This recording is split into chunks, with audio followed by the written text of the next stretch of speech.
Well, as I've said in the past, the amazing thing is we have the difficult bit. The bit you can't sort of sit down as a new country and create is the science base. Pretty much second to none in the UK, and a legacy of hundreds of years. So we have that, but it's a bit like having oil reserves.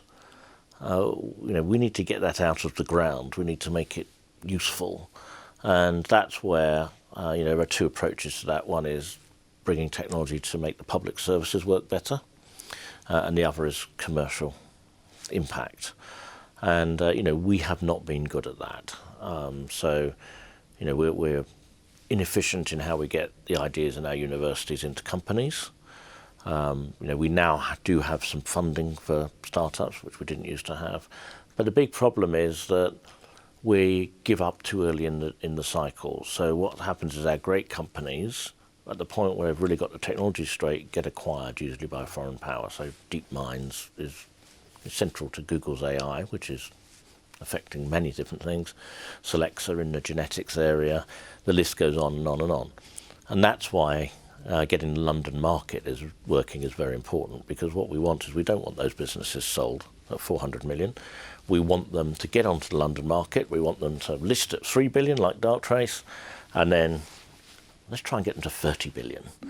And the virtuous circle there is that company ends up training people, we get expertise. Because you've seen that level of success, that funds investment, people say, oh, look, I'd love to have that success, so they'll fund the early companies, and the ecosystem takes off.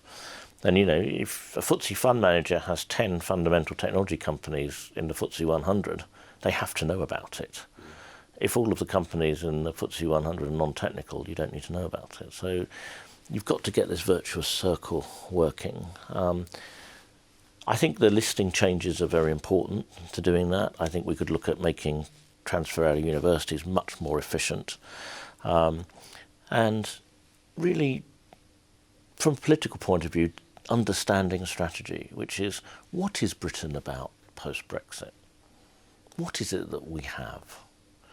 Well, I think we have two fundamental assets. We have creative industries, which is amazing. Think about British music, British theatre, the great directors in Hollywood, or British, many of them.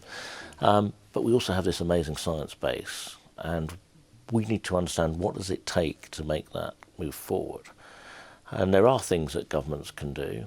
We can look at education, we can look at the funding landscapes, we can look at the listing model. But the most important thing is declaring that's our direction. Britain is going to be the place where, if you want to be doing stuff that's going to change the world in the future, you do it here. And government can do things like change the regulatory framework so that they're updated for the modern world.